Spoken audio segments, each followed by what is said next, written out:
call, please. Mr. Abbott, Here. Mr. Bratton, Present. Mr. Johnson, Present. Mr. Millis, Present. and Ms. Parker.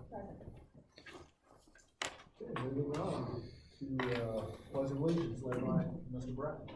I pledge allegiance to the flag of the United States of America, to the republic for which it stands, one nation, under God, indivisible, with liberty and justice for all.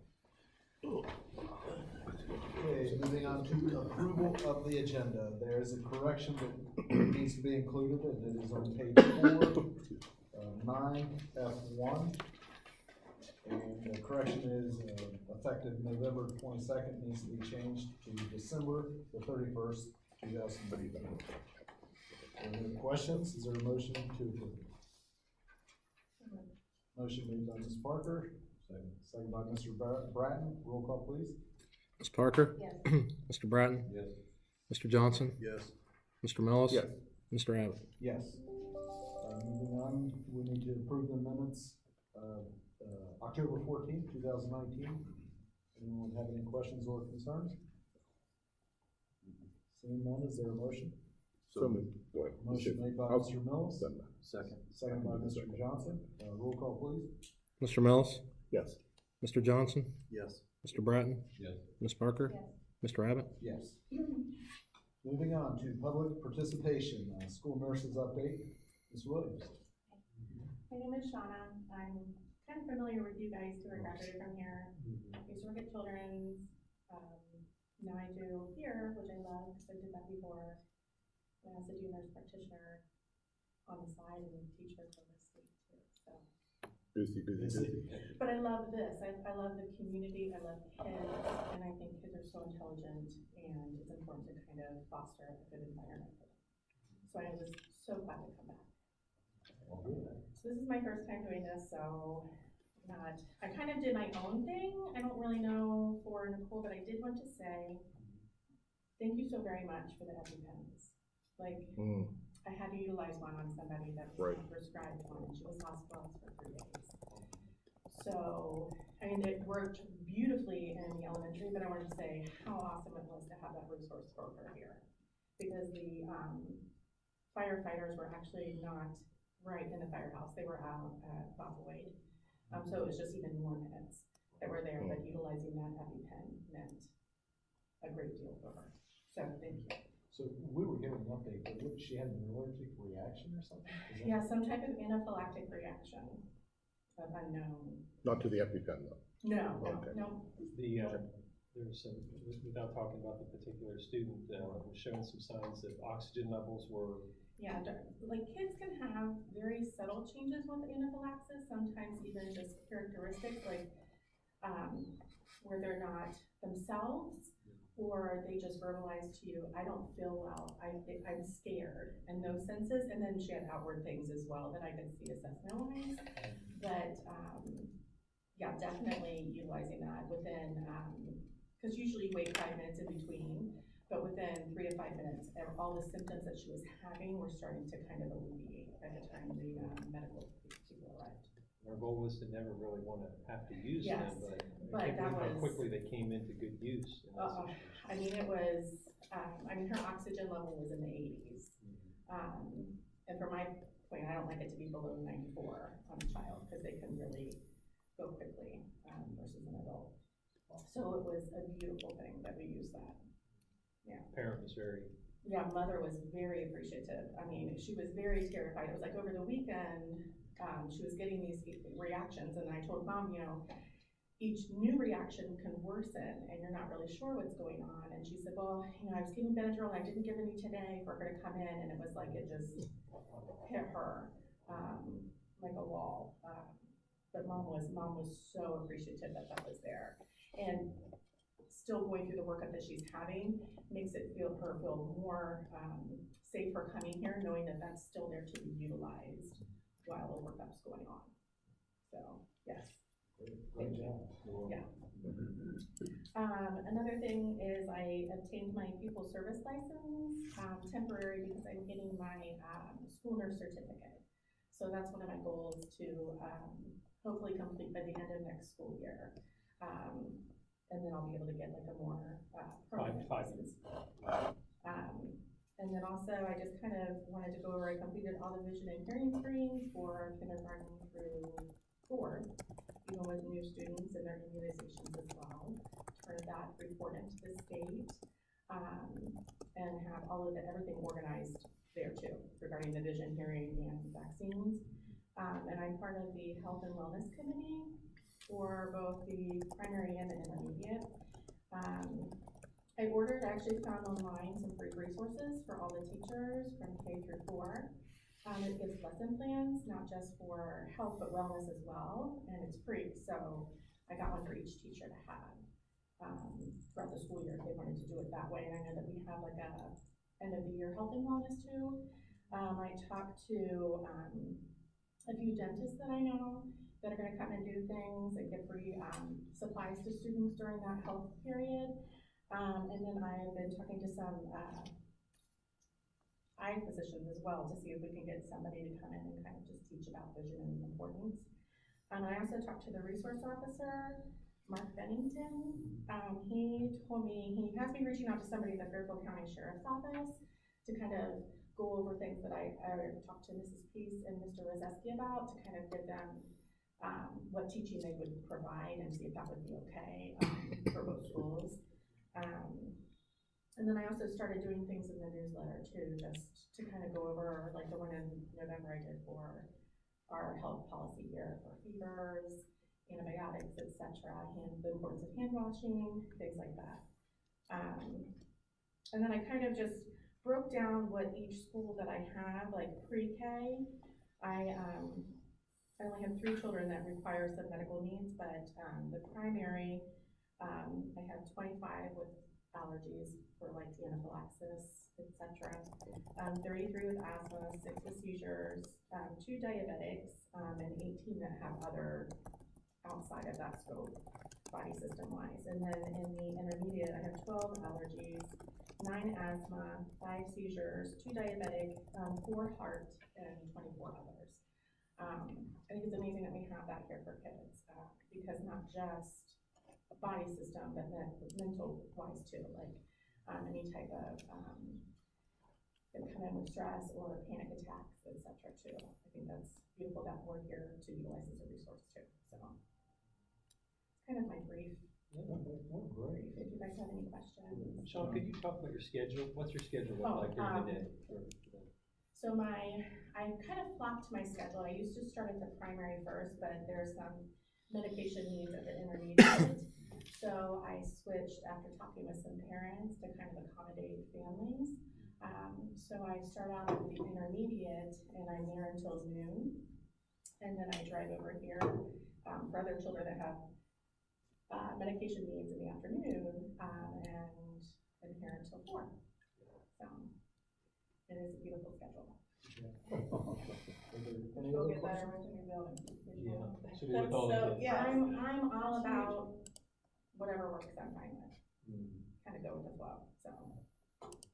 Great. Any questions? Thank you. Thank you. Thank you. Thank you. Okay, moving on to treasurer's recommendations and reports. Mr. Lee. Thank you. Item A is approve the October financial statements. Total expense $10,135,943.52, including a little over $7.7 million in the SCOIC.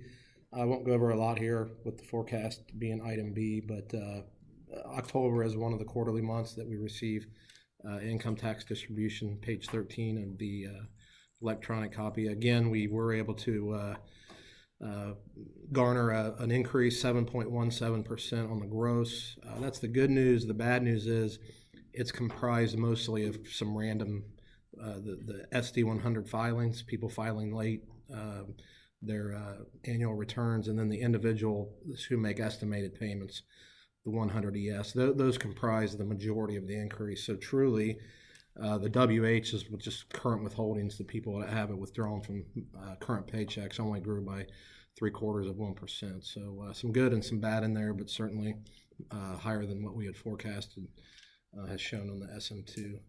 Again, that's it. We did receive another rebate that offset the majority of the LED lighting project here in the middle school. So we're able to drive down our initial capital expenditure there. Any questions on the October financials or the checks written during the month. Is 4.77 million about what the state auditor, et cetera, would want you to have for a carryover? That's a good question. That's probably a little higher when you compare it as a percentage of your budget. Normally try to go at about 25-30%, but that's close. 20 That's million, close. our budget's around, Yeah. around 20. Yeah, so that's pretty close. Are there any further questions? Mr. Daniel? Seeing none, is there a motion? So moved. Motion made by Mr. Johnson, I will second that. Roll call, please. Mr. Johnson, Yes. Mr. Abbott, Yes. Mr. Bratton, Yes. Mr. Mellis, Yes. Ms. Parker. Yes. Item B is approve an updated 5-year forecast for fiscal 20 through 24 and submit to the Ohio Department of Education. Again, they had changed the law. Normally we file in October. This year we are filing in November and May.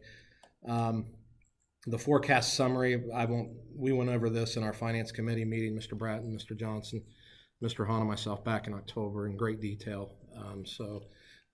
We've already reviewed this to an extent. The executive summary, again, is just kind of a concise, succinct look at, in simple terms, beginning balance, revenues coming in, expenditures going out, revenue surplus or deficit, and then, cash balance on hand. What I'm going to suggest, encourage at this point, because there's so many unknowns, and the only reason we're 5 years in that is because it's in law. I would really only focus on this current year and the next year, because those are really have components in there that we're pretty sure of, and I'm confident that we're going to be pretty close in both of these years, barring something completely unforeseen.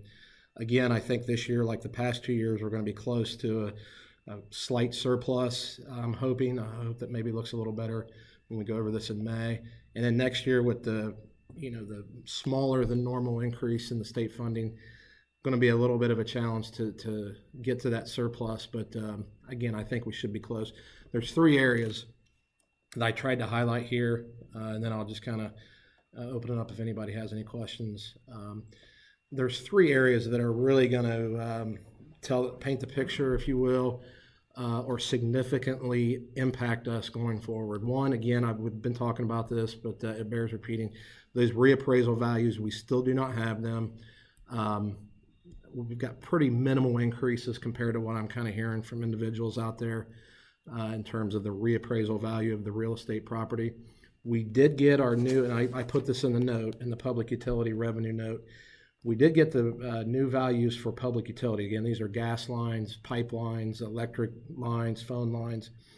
And the preliminary numbers that we increased by almost 15%. Really surprised by that. That would be an additional $300,000 a year. And we basically had no increase built in there because these assets are depreciable. So, these companies are writing those off at a pretty good rate. However, these companies are notorious, and that's probably not a good word, but I'll use it for appealing these values. They'll appeal them. And by law, if there's an appeal, if there's a current appeal, they only have to pay on the uncontested value. So we wouldn't get that increase if they do appeal it. So they have until December 6th to appeal. If there is no appeal at that point, we'll update it immediately, and that would literally be about another $300,000 a year. So do they, Just on the public utility, not the real estate. so do they send you a notice or something? The auditor will. The county auditor will let us know. The High Department of Taxation puts these values out, so they're a little more expedient in terms of getting these out. Fairfield County Auditor usually sits on the values a little bit longer for whatever reason. But so that's a good piece moving forward. The third item is we basically flatlined our state funding starting in fiscal 22 because we just have no idea. I mean, Mr. Johnson was up there today. I don't know if he heard anything up there, but It's status quo. we literally do not know what's going to happen state funding wise, formula wise, Cut Patterson, student wellness fund. So the exercise of trying to give an automatic increase in 22 is pretty futile. So again, conservative probably, but we flatlined state funding in 22. So 22, 23, and 24 look a lot more bleak than probably what it really is going to be, but those 3 items notwithstanding, we're going through the information that we have at this current time. Jarvis, that $300,000, so they go through the appeal. they go through that, and then how's that work? So that, I mean, is it, they could win, or is it? They could win. It's different now? The big pipeline that went through about Yeah. 6 years ago, they put about $43 million value on it. Rockies appealed and said it's only worth $20 million. So you can imagine the wide range of, and they ended up at about $32 million. So that's the only appeal I've ever seen. I would say it would be something similar to that. I was surprised that the reappraisal also changed the public utility values like it did. So, I mean, necessarily, though, we could come back like 6 months later and say, okay, here's your dollar figure for it. That's Yeah. what we do. Okay. Yeah, they're usually pretty fast on You that. say, you might have already said this, what increase do you have built in for that public utility? Just basically holding status quo, flatline. Normally the depreciation will offset kind of the growth. So you said right now it's around 15%, but even if they appeal and it's knocked down 10%. 10, it's still going. Either way, I think there's a really good chance that we'll have an increase there that we were not anticipating. But you're not including right now. Exactly. Once that appeal window closes, then we'll put it right in. We'll have a January update with all the new values at that point. Great. So are there any questions, Mr. Baker? Is there a motion? Motion made by Mr. Bratton. I'll second that, Mr. Bratton. Roll call, please. Mr. Bratton? Yes. Mr. Abbott? Yes. Mr. Johnson? Yes. Mr. Mellis? Yes. Ms. Parker? Okay, item C, we have two fund-to-fund transfers that require board approval. The first is from our general fund to pay our energy conservation semi-annual loan, $41,382.5. And the high school student council had requested to transfer $500 into the Leah Jackson Memorial Scholarship. So thankful to the high school student council to be able to make that transfer. Any questions? Seeing none, is there a motion? Motion made by Ms. Parker, Second. seconded by Mr. Johnson. Roll call, please. Ms. Parker? Yes. Mr. Johnson? Yes. Mr. Bratton? Yes. Mr. Mellis? Yes. Mr. Abbott? Yes. Item D is to approve the following appropriation and spending plan. It's Fund 467, Student Wellness and Success, $113,470.46. This is kind of the culmination of the last couple of meetings that we've had with this new allocation from the state required to be put in a separate fund. In your packet, you have, again, with the ability to supplant existing expenditures, we've been looking at elementary guidance, elementary nurse, some of our interventions from New Horizons, it's provided by a third party, school resource officer, and then the only part that's not supplant is we are setting aside about $1,500 for professional development, specifically PD for trauma-informed care that's on the second page. The overall goal, and again, it's a very succinct but wide-reaching goal, creating and maintaining a safe school environment to enhance learning. Again, mental health, physical health, and we were also required to partner with agencies and whatnot in carrying out these funds, and you see those listed as well with a responsible party. So we feel like this, Mr. Hahn and myself, is within the goals and within the confines of what the state has set forth for guidelines in terms of spending these funds. Great. Are there any questions? Is there a motion? So moved. Motion made by Mr. Mills. And second? Second. Second by Mr. Johnson. Roll call, please. Mr. Mellis? Yes. Mr. Johnson? Yes. Mr. Bratton? Yes. Ms. Parker? Mr. Abbott? Yes. And finally, we are pleased to be able to recognize the following donations to the Bloom Carroll Local School District. We have one to the Wendell Miller Scholarship Fund.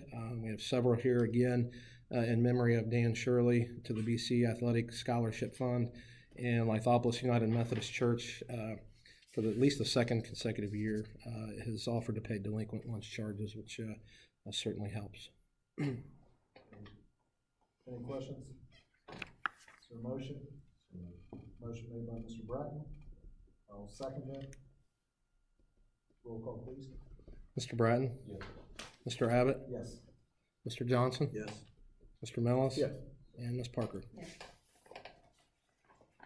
Okay. Moving on to old business. 8A, approve the 2021 school calendar. Mr. now? Is there anything they need to?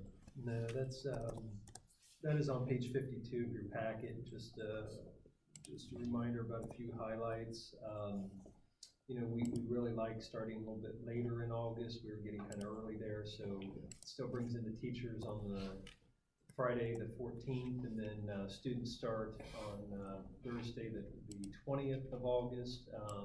This allows for a board meeting in August, potential late hires if needed, before the new teacher workday.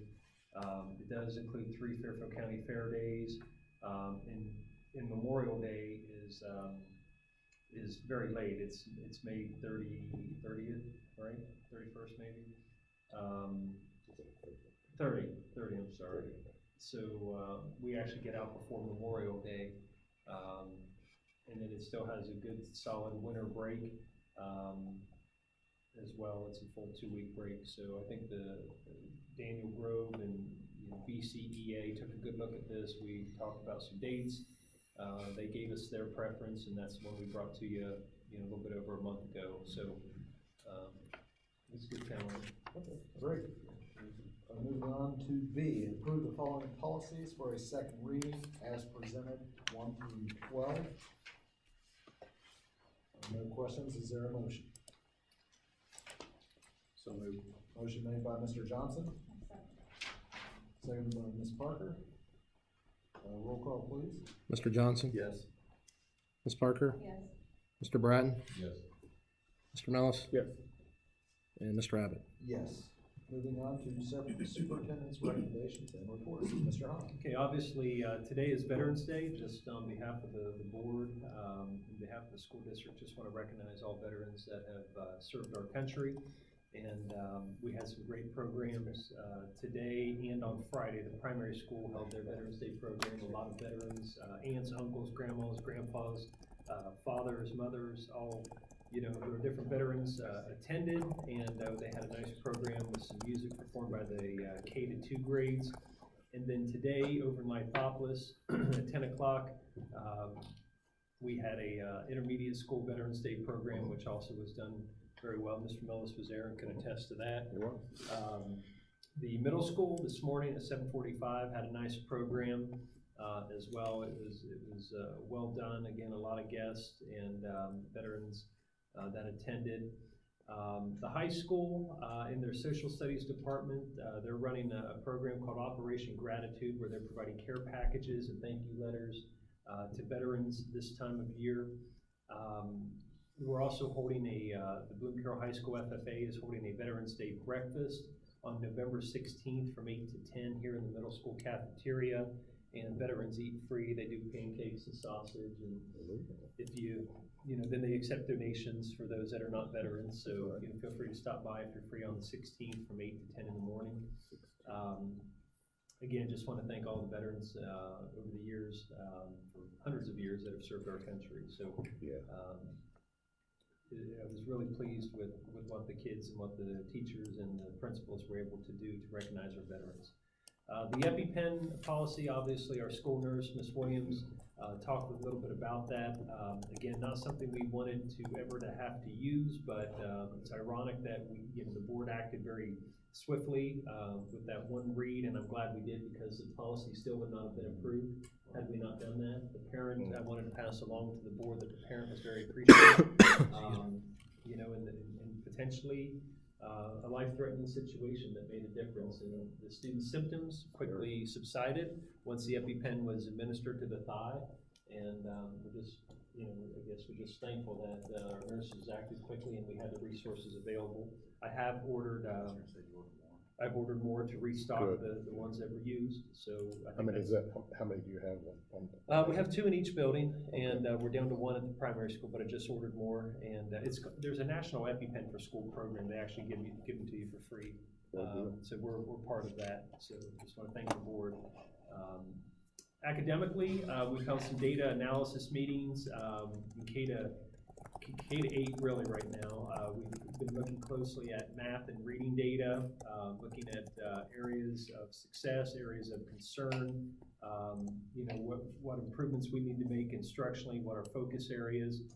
Jody Rainiger, our curriculum director, has been working with principals and teachers and analyzing that data and just not looking at it, but asking the question, what does this mean for how we're teaching and where can we improve? So academically, there's been some data meetings, data analysis meetings, and instructional conversations taking place.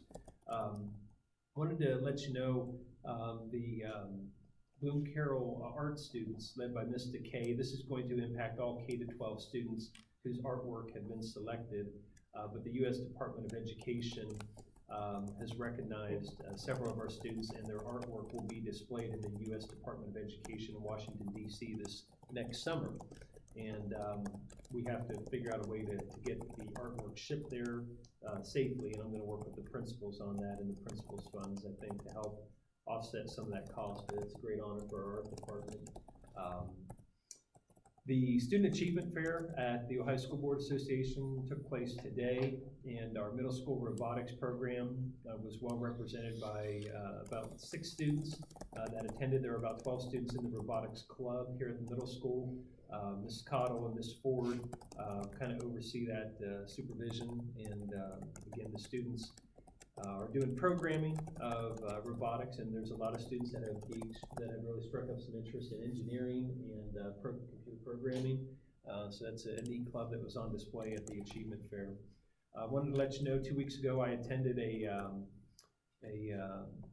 Ohio House Finance Committee meeting on House Bill 305 at the State House, which is also known as the Cup-Patterson School Funding Formula Proposal. As you know, Travis has talked about it. We don't have a formula this year. We just have an allocation of money from the state, and most of it is for student wellness and success. It's wraparound services. I mean, right now, it's not a perfect plan. It's the best one I've seen in 20 years. Yeah, me too. It starts with a base cost formula or a base cost to educate a student at around $7,150 per student, and then that is adjusted based upon wealth and property values of your school district. So that $7,150 is an increase from where they start currently.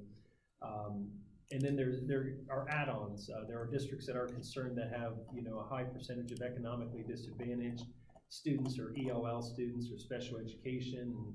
Those students don't. There's more than just a typical cost to educate those students. So there will be add-ons. It appears in the current state that the bill is in.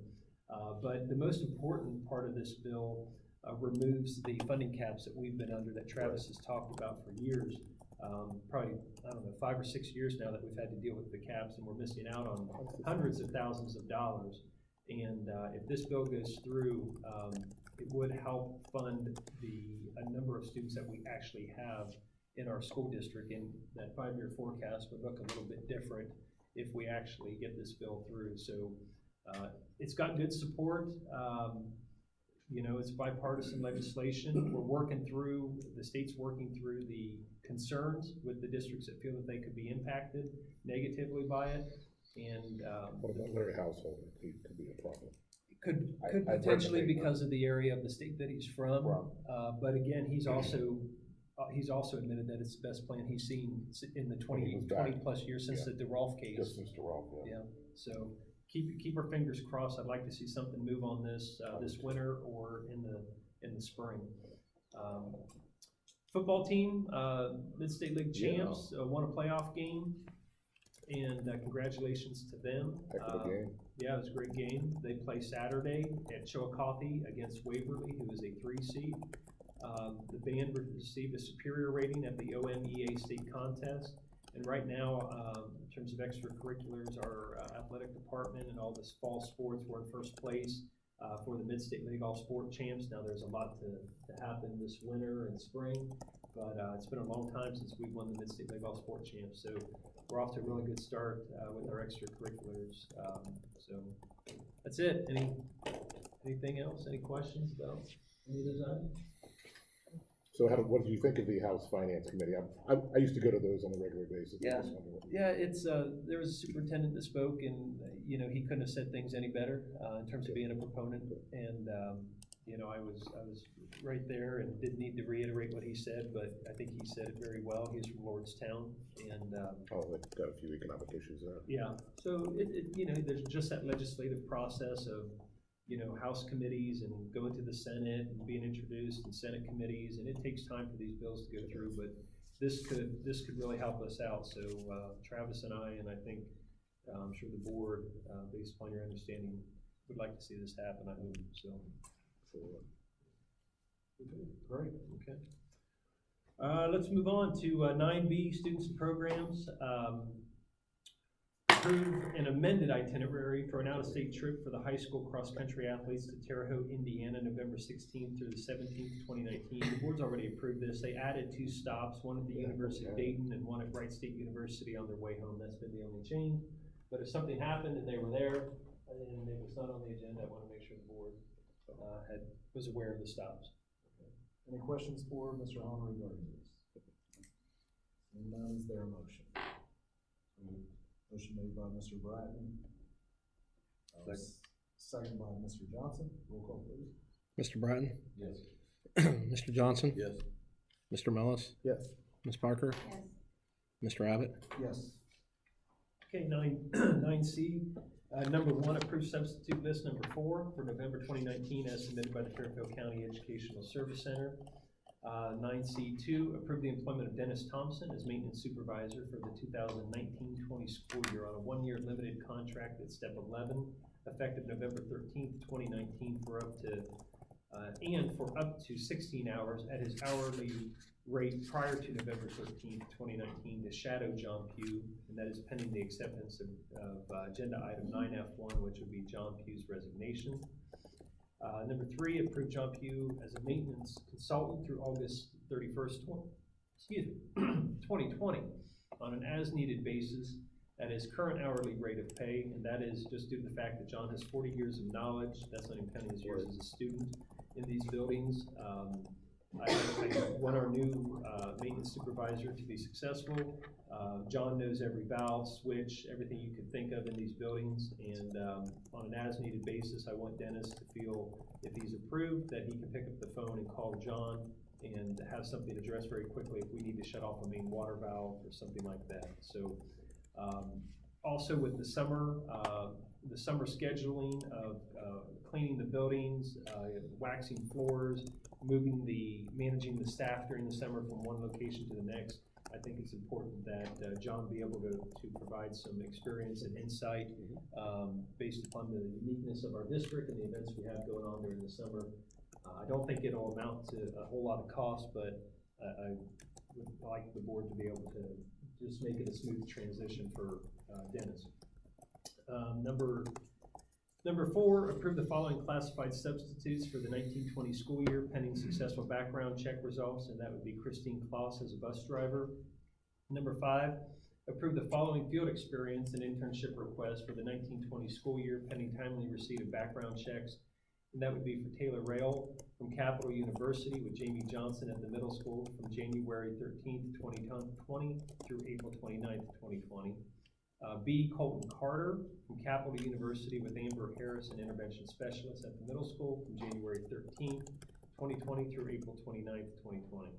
And Drew Dosh from Ohio Christian University with Megan Berta at the high school from January 6th, 2020 through April 17th, 2020.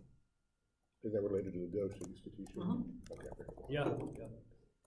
Number 6, approve Brett Mitchell to provide up to 75 hours of home instruction for a high school student at the tutor hourly rate. Number 7, approve the following academic supplemental contracts for the 1920 school year pending receipt of verifications and background checks as presented A through H. That is for the spring musical, pretty much everything right there. Number 8, approve the creation of a middle school assistant wrestling coach position at Group F for the 2019-20 school year due to increased participation numbers. That will be reviewed annually on an as-needed basis based upon participation numbers. Daniel, you want to tell us, what is it, 30 plus? We're at 40 right now for the middle school. So 40 good. kids signed up that I spoke with parents today. And with wrestling being a high contact sport, one coach for 40 kids is difficult. So that's why we'd like to add an assistant there and in Group F. Number 9, approve the following athletic supplemental contract for the 1920 school year pending receipt of verifications and background checks. That would be Gary Romine with 8th grade softball, Brian Griefey, 7th grade softball, and Blake Wickline, middle school assistant wrestling. Number 10, approve the following athletic department volunteers for the 1920 school year, pending timely receipt of all verifications and background checks. And that would be for AJ Willett with wrestling and Rex Wickline for wrestling. Number 11, approve the following volunteers for the 1920 school year, pending successful background check results. And those would be your Group A volunteers with background checks on file.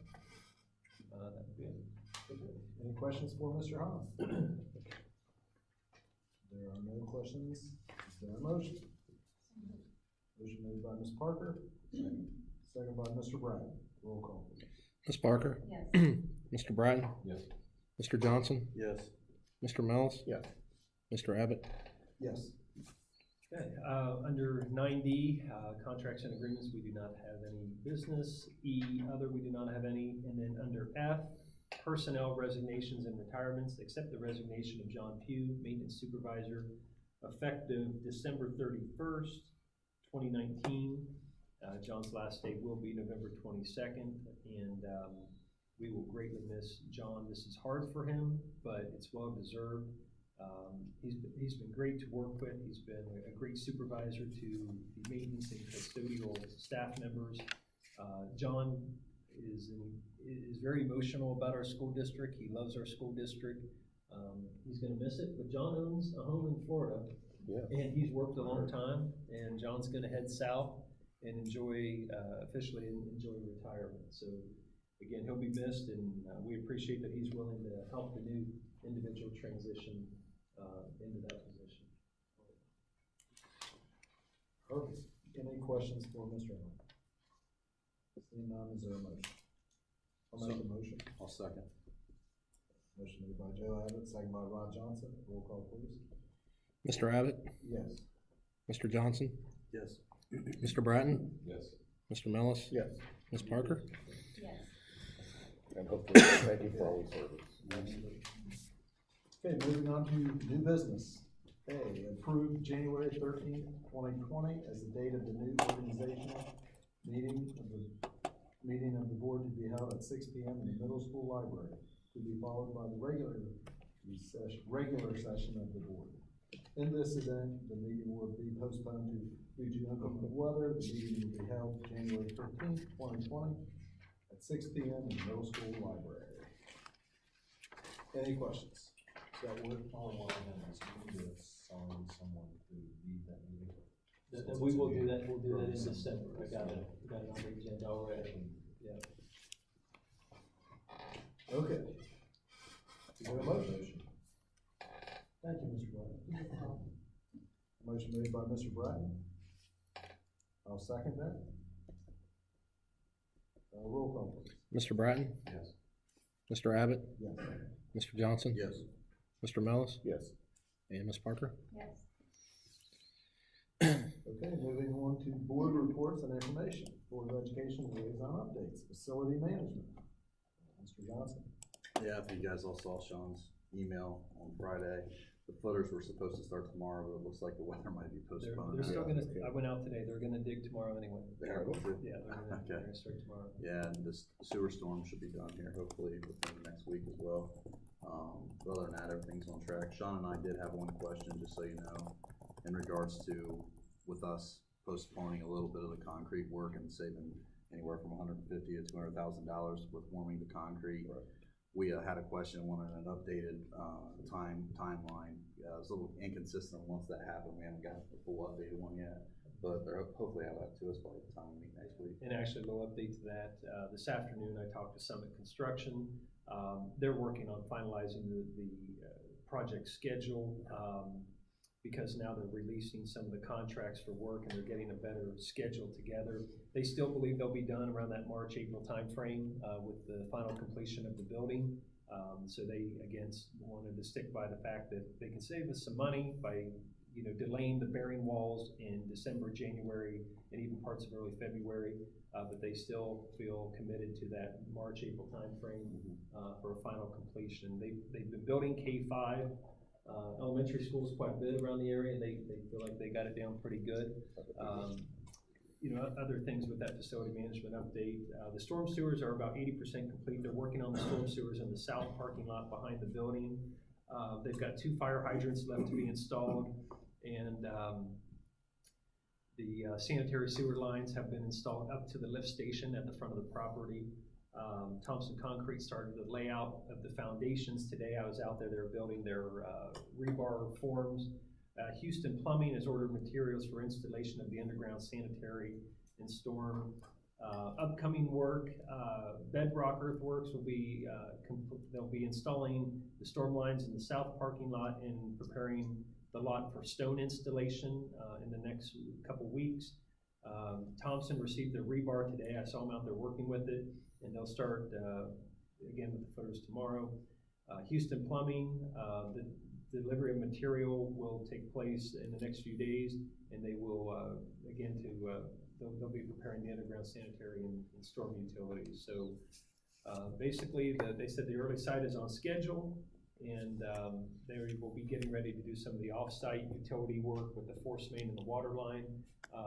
They're just waiting for the final EPA okay on that. So that's kind of where we are with the project. Great. Moving on to personnel and labor management. I don't have anything. Okay. Right. Good. Moving on to OSBA representative. I don't have anything. Right. Just bounce that baby over to Rod, yeah. Yes. Tell us all you know, Rod. Well, thank you very much. So I attended today, and shout out to Mrs. Cottle and Mrs. Ford. Our students received an award while we were there, actually. Did a fantastic job. We're really enthusiastic about the work that they're doing and with programming and coding, the robotics that Mrs. Ford did want me to pass on to all of us that on December 7th, they will be having the engineering robotics. I can't remember the name of it exactly off the top of my head, but that's December 7th, but she's going to get us some more information. It's a robotics competition. Yeah. They actually hold it at the OSU engineering department. So they have a little competition with other schools. So she asked if we could join. She thought it'd be great for the kids. Other than that, I mean, it's status quo. I mean, some of the conversation people we talk to, it's all around the funding, built around that. But like Sean said, I mean, it is what it is. I mean, we're still looking for everything to get through legislation before it even starts and when session comes back in Ohio. But I think we're still looking at a year out before it even gets moved or starts really going through anywhere. A lot of topics really around safety.